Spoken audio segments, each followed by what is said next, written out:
Good evening. Nearly 10 years ago, America suffered the worst attack on our shores since Pearl Harbor.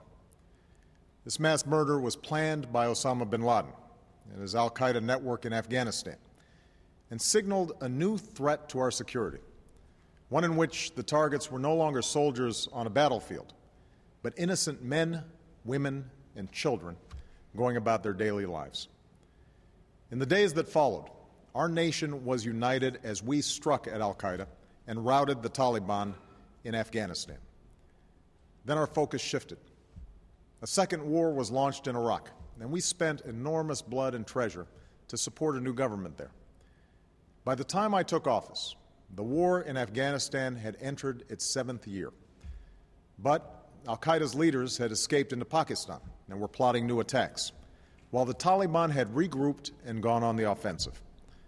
Without a new strategy and decisive action, our military commanders warned that we could face a resurgent al-Qaeda and a Taliban taking over large parts of Afghanistan.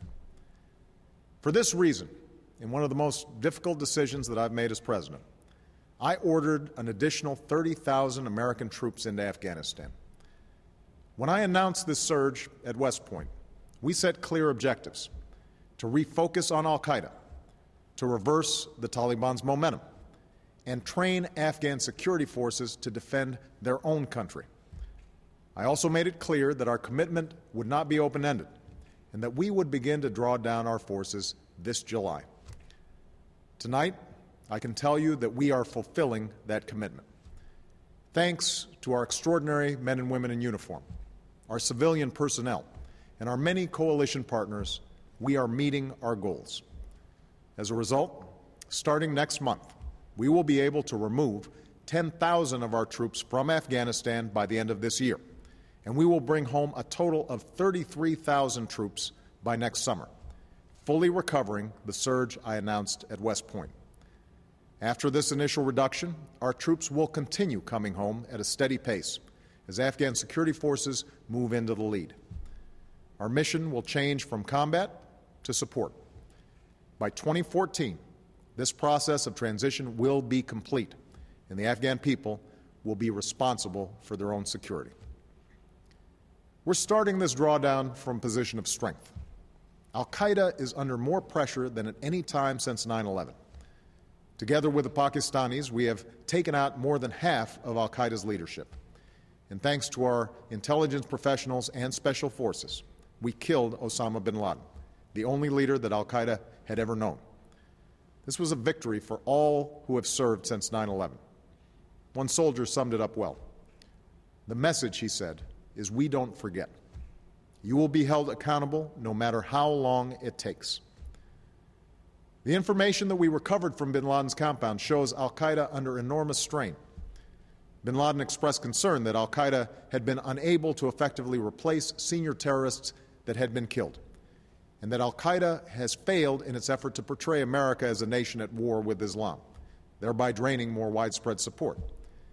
Al-Qaeda remains dangerous, and we must be vigilant against attacks. But we have put al-Qaeda on a path to defeat, and we will not relent until the job is done. In Afghanistan, we've inflicted serious losses on the Taliban and taken a number of its strongholds. Along with our surge, our allies also increased their commitments, which helped stabilize more of the country.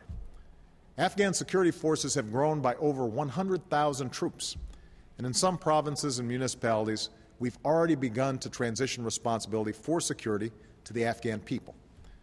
In the face of violence and intimidation, Afghans are fighting and dying for their country, establishing local police forces, opening markets and schools, creating new opportunities for women and girls, and trying to turn the page on decades of war. Of course, huge challenges remain. This is the beginning, but not the end of our effort to wind down this war. We'll have to do the hard work of keeping the gains that we've made while we draw down our forces and transition responsibility for security to the Afghan government. And next May, in Chicago, we will host a summit with our NATO allies and partners to shape the next phase of this transition. We do know that peace cannot come to a land that has known so much war without a political settlement. So as we strengthen the Afghan government and security forces, America will join initiatives that reconcile the Afghan people, including the Taliban. Our position on these talks is clear. They must be led by the Afghan government, and those who want to be a part of a peaceful Afghanistan must break from al-Qaeda, abandon violence, and abide by the Afghan Constitution. But, in part because of our military effort, we have reason to believe that progress can be made. The goal that we seek is achievable and can be expressed simply.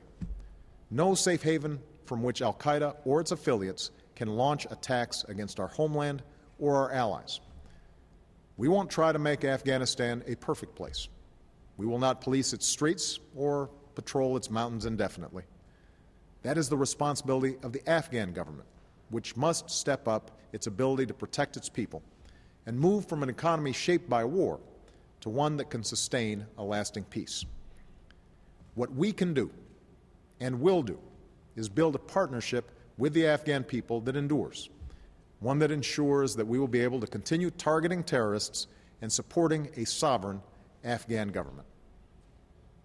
Of course, our efforts must also address terrorist safe havens in Pakistan.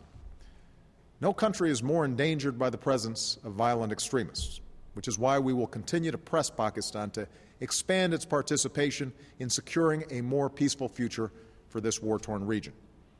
We'll work with the Pakistani government to root out the cancer of violent extremism, and we will insist that it keeps its commitments.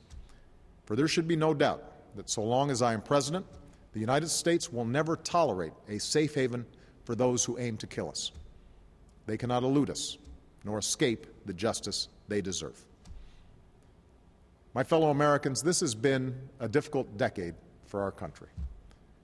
We've learned anew the profound cost of war, a cost that's been paid by the nearly 4,500 Americans who have given their lives in Iraq and the over 1,500 who have done so in Afghanistan, men and women who will not live to enjoy the freedom that they defended. Thousands more have been wounded. Some have lost limbs on the battlefield, and others still battle the demons that have followed them home.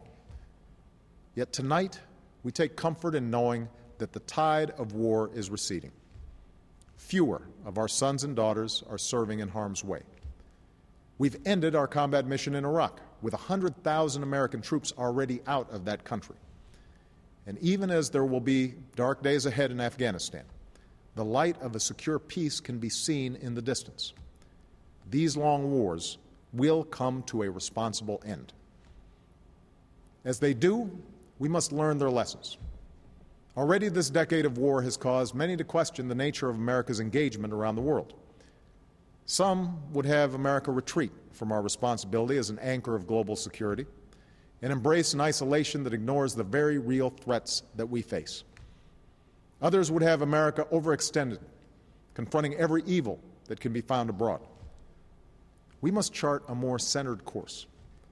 Like generations before, we must embrace America's singular role in the course of human events. But we must be as pragmatic as we are passionate, as strategic as we are resolute. When threatened, we must respond with force. But when that force can be targeted, we need not deploy large armies overseas. When innocents are being slaughtered and global security endangered, we don't have to choose between standing idly by or acting on our own. Instead, we must rally international action, which we're doing in Libya, where we do not have a single soldier on the ground, but are supporting allies in protecting the Libyan people and giving them the chance to determine their own destiny. In all that we do, we must remember that what sets America apart is not solely our power. It is the principles upon which our union was founded.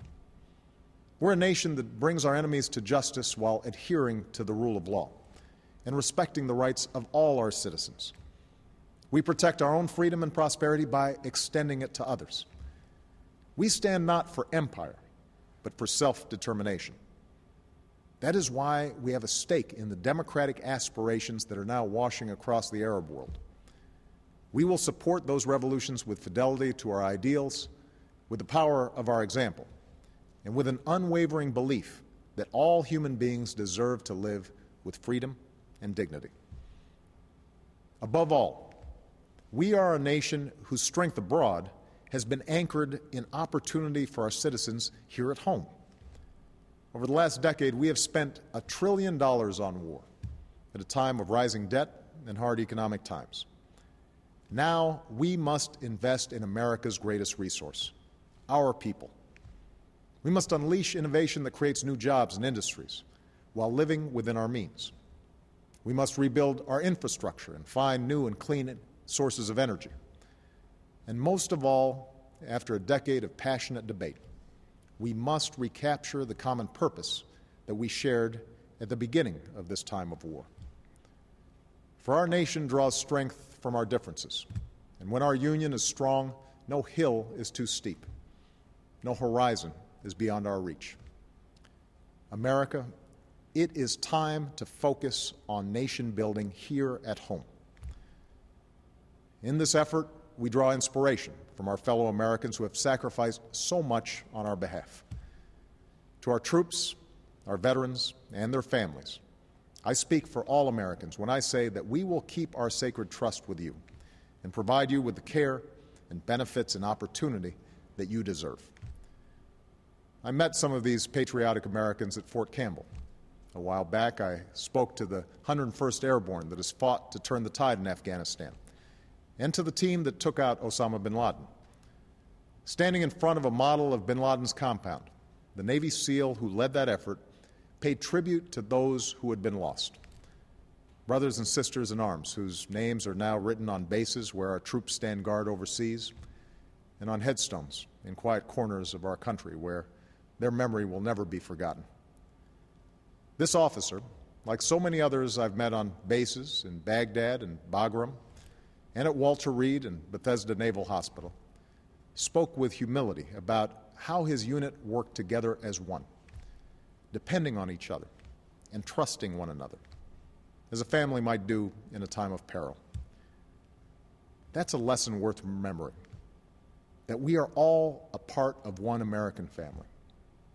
Though we have known disagreement and division, we are bound together by the creed that is written into our founding documents, and a conviction that the United States of America is a country that can achieve whatever it sets out to accomplish. Now, let us finish the work at hand. Let us responsibly end these wars and reclaim the American dream that is at the center of our story. With confidence in our cause, with faith in our fellow citizens, and with hope in our hearts, let us go about the work of extending the promise of America for this generation and the next. May God bless our troops, and may God bless the United States of America.